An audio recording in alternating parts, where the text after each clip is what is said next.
In the United States today, millions of people don't have access to satisfactory mental health care. 55% of U.S. counties don't have a single psychiatrist, psychologist, or social worker available. Those folks who are able to access the system too often find that their practitioners and programs don't share their health information efficiently, making the experience more frustrating and less helpful. And even the best psychiatric medicines available today can carry difficult side effects and often don't address some of the patient's most important challenges for recovery, namely challenges with cognition, motivation, and social function. Fortunately, the rapidly growing field of digital therapeutics shows great promise to address these issues. IMRO, One Mind Institute, has been a leader in funding this field since 1995, when it was founded. Yeah, that was 1995, so I was 23. I don't remember it all that well. I wasn't doing that well back then. You know, I was diagnosed with schizophrenia about 5 years before that, and I was still pretty symptomatic and not very socially well-adjusted, in part due to chronic isolation that I had from the disease. But thank God I got good treatment.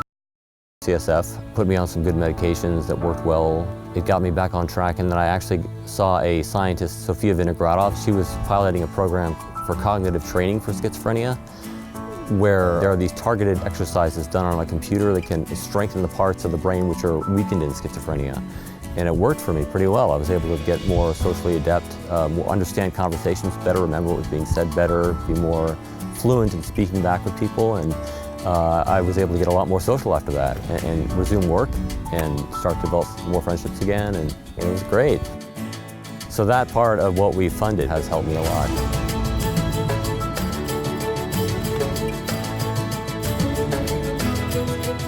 The brain is continually changing itself as we acquire ability. We call this neuroplasticity. We know that targeted progressive cognitive training can have a very big impact on a person's ability in their operations in everyday life. All of these strategies show promise in helping individuals with psychiatric struggles, and IMRO has been a major leader in contributing to research in this neuroplasticity domain. The idea basically is there are maybe 4,000 or 5,000 different apps on the market now, software and apps that claim to be treatments for mental illness.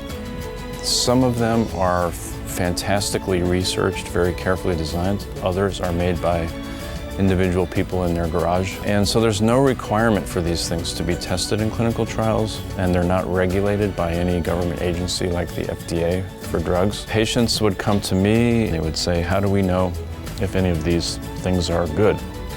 So the idea was, why don't we start sort of a consumer reports type of effort, a website.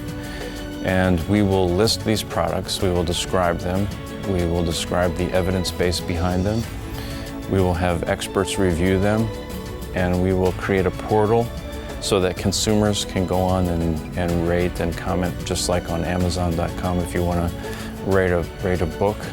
And we will combine all these sources of data to produce a number that ranks the products and their quality so that people can make an informed decision.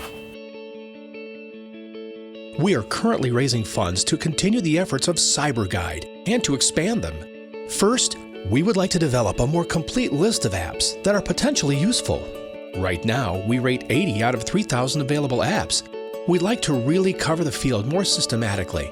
Secondly, we would like to be able to have sufficient funding to actually do some clinical testing of some apps to find out how effective they really are in helping people remain stable.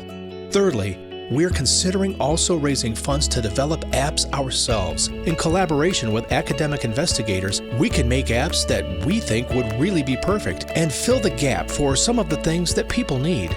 We are also exploring whether we can develop apps that more easily integrate with electronic records. That's a really important piece to bring together the various parts of the mental health system, especially for people with more severe forms of illness. These are the top priorities that we are seeking funds for to continue the efforts of PsyberGuide. PsyberGuide provides a very valuable service for mental health consumers. I invite you to donate at cyberguide.org, where there's a donate button. All donations are processed through IMRO One Mind Institute and are tax deductible. Thank you.